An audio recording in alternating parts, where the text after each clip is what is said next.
আসসালামু আলাইকুম। আজকে ধানের ভুঁইতে কীটনাশক অনেক দিছি ধানের ভুঁইতে, কিন্তু আসলে কোনো কাজ হয় না। এবছর আমন ধানে এই দেখেন কালো কালো কালো কালো সব সব ধানগুলো নষ্ট হয়ে গেছে। এই যত্ন করে আল্লাহর রহমতে হয়েছিল, কিন্তু ধানের ফলন নাই। এই ধানে কারেন্ট লাগছিল, ওষুধ দিছি, কিছুটা নিয়ন্ত্রণ হয়েছে, অত হয় নাই।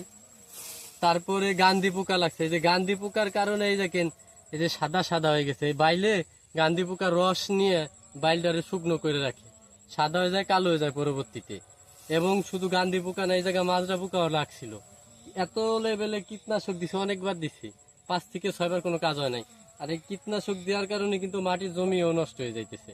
এই কারণে সম্পূর্ণ গ্রামে পদ্ধতিতে আজকে মনে করবেন পোক দমনের জন্য ল্যাপটন আর হলো আপনার যে কয়েল, আসেন আমরা ল্যাপটন আর কয়েল করতে। ল্যাপটন ল্যাপটন কয়েল এই পলিতনে কইরা এরকম এসে বাইন্ধে দিব। এটার গন্ধতে পোক আসবে না। দাঁড়াইতে রাখ,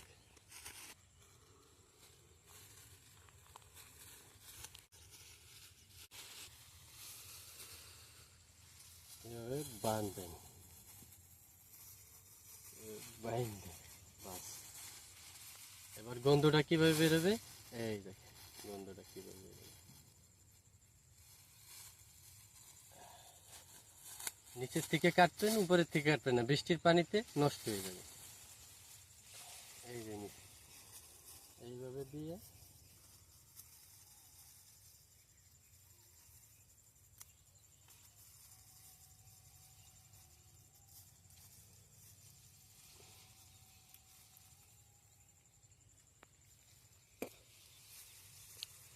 এই যে ফাঁকা, এই ফাঁকা দিয়ে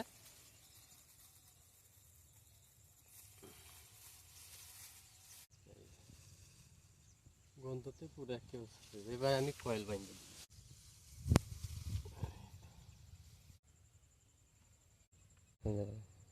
এখন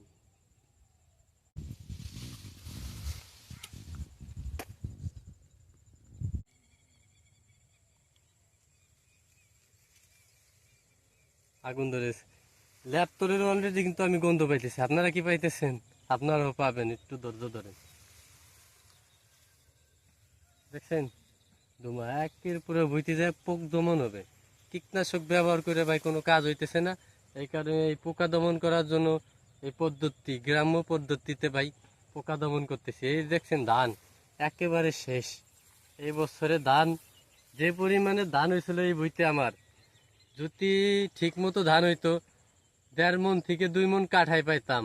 এটা 1 বিঘা জমি, কমসে কম 30 থেকে 40 মণ ধান পাইতাম। এখন তো মনে করবেন অর্ধেকও পাবো না ভাই, দুঃখ।